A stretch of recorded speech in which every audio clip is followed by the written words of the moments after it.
ಎಲ್ರಿಗೂ ನಮಸ್ಕಾರ. Welcome to my YouTube channel. ನಾನಿವತ್ತು ಲೆಮನ್ ರೈಸ್ನ ಹೇಗೆ ಮಾಡೋದು ಈಸಿಯಾಗಿ ಅಂತ ಹೇಳ್ಕೊಡ್ತೀನಿ ಬನ್ನಿ. ಇದು ತುಂಬ ಚೆನ್ನಾಗಿರುತ್ತೆ. 15 ಮಿನಿಟ್ಸಲ್ಲೆಲ್ಲ ಮಾಡ್ಬೋದು. ಬ್ರೇಕ್ಫಾಸ್ಟಿಗೆ ತುಂಬ ಚೆನ್ನಾಗಿರುತ್ತೆ. ಇದಕ್ಕೆ ಇಂಗ್ರೀಡಿಯೆಂಟ್ಸ್ ಏನು ಬೇಕಂತ ನೋಡ್ಕೊಂಬರೋಣ ಬನ್ನಿ. ನಾನು 3 ಈರುಳ್ಳಿ ಮೀಡಿಯಮ್ ಸೈಜ್ ತೊಗೊಂಡಿದ್ದೀನಿ, ಒಂದು 5 ಹಸಿಮೆಣಸಿನ್ಕಾಯಿ, ಒಂದು ನಿಂಬೆಹಣ್ಣು, ಕರಿಬೇವು, ಕೊತ್ತಂಬರಿ ಸ್ವಲ್ಪ ಹಾಗೂ 1 ಕಪ್ ಕಾಯಿ ತೊಗೊಂಡಿದ್ದೀನಿ. ಹಾಗೂ ಒಗ್ಗರಣೆಗೆ ಉದ್ದಿನಬೇಳೆ, ಕಡಲೆಬೇಳೆ, ಕಡಲೆಬೀಜ ಈ 3 ತೊಗೊಂಡಿದ್ದೀನಿ.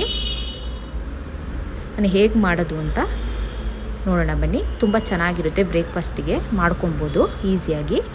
ಒಂದು ಪ್ಯಾನ್ನ ಇಟ್ಕೊಂಡು ಅದರೊಳಗೆ ನಾನು ಆಯಿಲ್ನ ಹಾಕ್ಕೊತಾ ಇದ್ದೀನಿ. ನೋಡಿ, ಸ್ವಲ್ಪ ಆಯಿಲ್ನ ಹಾಕ್ಕೊಳ್ಳಿ. ನಾವೇನು ತೊಗೊಂಡಿದ್ವಿ ಒಗ್ಗರಣೆಗೆ ಅದನ್ನು ಹಾಕ್ಕೊಳ್ಳಿ. 3 ಕಡಲೆಬೇಳೆ, ಕಡಲೆಬೀಜ ಮತ್ತು ಉದ್ದಿನಬೇಳೆ ಸ್ವಲ್ಪ ಲೋ ಫ್ಲೇಮಲ್ಲಿ ಹುರ್ಕೊಂಡು ಇನ್ನೊಂದು ಪ್ಯಾನಿಗೆ ಎತ್ತಿಟ್ಕೊಳ್ಳಿ. ನಾನು ಮತ್ತೆ ಅದೇ ಪ್ಯಾನ್ಗೆ ಸಾಸಿವೆನ ತೊಗೊಂಡಿದ್ದೀನಿ. ಸ್ವಲ್ಪ ಸಾಸಿವೆ ಹಾಕ್ಕೊತಾ ಇದ್ದೀನಿ. ಅದಾದಮೇಲೆ ನಾನು ಈರುಳ್ಳಿ, ಮೆಣಸಿನ್ಕಾಯಿ ಒಟ್ಟಿಗೆ ಹಾಕ್ಕೊತಾ ಇದ್ದೀನಿ. ನಿಮಗೆ ಖಾರ ಅನಿಸಿದರೆ ಸ್ವಲ್ಪ ಮೆಣಸಿನ್ಕಾಯಿ ತೊಗೋಬೋದು. ನಾನು 5 ಮೆಣಸಿನ್ಕಾಯಿ ತೊಗೊಂಡಿದ್ದೀನಿ. ನೋಡಿ, ಫ್ರೈ ಮಾಡಿ. ಇವಾಗ ಸ್ವಲ್ಪ ಒಂದು 3-4 ಮಿನಿಟ್ಸು ಫ್ರೈ ಮಾಡಿ.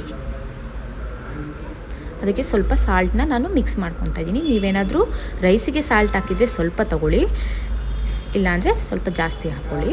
ನೋಡಿ, ನಿಮ್ಮ ಕನ್ಸಿಸ್ಟೆನ್ಸಿ ಹೇಗೆ ಬೇಕಾಗುತ್ತೆ ಆವಾಗ ನೋಡಿಕೊಂಡು ಹಾಕ್ಕೊಳ್ಳಿ. ನಾನು ಇದಕ್ಕೆ ಅರಿಶಿನ ಪುಡಿ ಹಾಕ್ತಾಯಿದ್ದೀನಿ.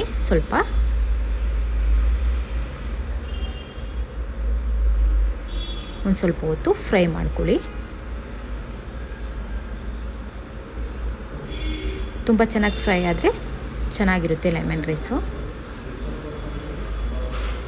ನಾನು ಇದಕ್ಕೆ ಲೆಮನ್ನ ಸೇರಿಸ್ಕೊತಾ ಇದ್ದೀನಿ. ಒಂದು ಲೆಮನ್ನ ಸೇರಿಸ್ಕೊತೀನಿ.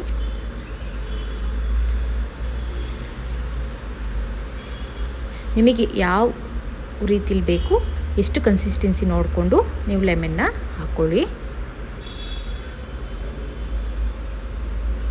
ನೋಡಿ, ಇವಾಗ ಫ್ರೈ ಮಾಡ್ಕೊಳ್ಳಿ. ಸ್ವಲ್ಪ ಒಂದು 3 ಮಿನಿಟ್ಸು ಫ್ರೈ ಆಗಲಿ.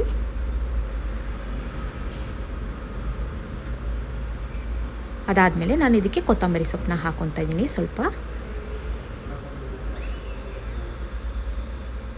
ಅದ್ರ ಜೊತೆಗೇ ನಾನು ಇವಾಗ ತೆಂಗಿನಕಾಯಿನ ಹಾಕ್ಕೊತಿದ್ದೀನಿ.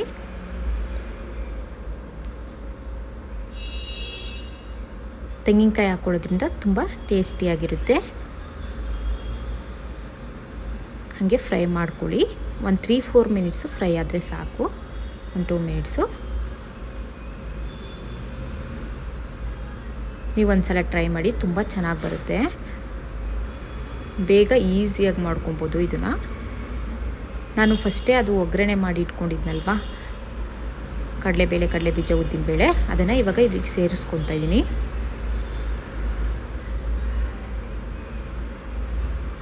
ಲಾಸ್ಟಿಗೆ ಸೇರಿಸೋದ್ರಿಂದ ನೀವು ಚೆನ್ನಾಗಿರುತ್ತೆ. ಅದು ಮಧ್ಯಾಹ್ನ ತನಕ ಏನು ಹಾಳಾಗಲ್ಲ. ತುಂಬ ಚೆನ್ನಾಗಿ ಸ್ಪೈಸಿಯಾಗಿರುತ್ತೆ. ನೋಡಿ, ಇದಕ್ಕೆ ನಾನು ರೈಸ್ ಹಾಕ್ಕೊತಾ ಇದ್ದೀನಿ. ನಿಮಗೆ ಎಷ್ಟು ಬೇಕೋ ಅಷ್ಟನ್ನು ನೋಡಿಕೊಂಡು ಕನ್ಸಿಸ್ಟೆನ್ಸಿಲಿ ಮಾಡ್ಕೊಳ್ಳಿ. ತುಂಬ ಚೆನ್ನಾಗಿರುತ್ತೆ. ಒಂದು ಸಲ ಟ್ರೈ ಮಾಡಿ. ಆಮೇಲೆ ಸರ್ವ್ ಮಾಡ್ಕೊಬೋದು.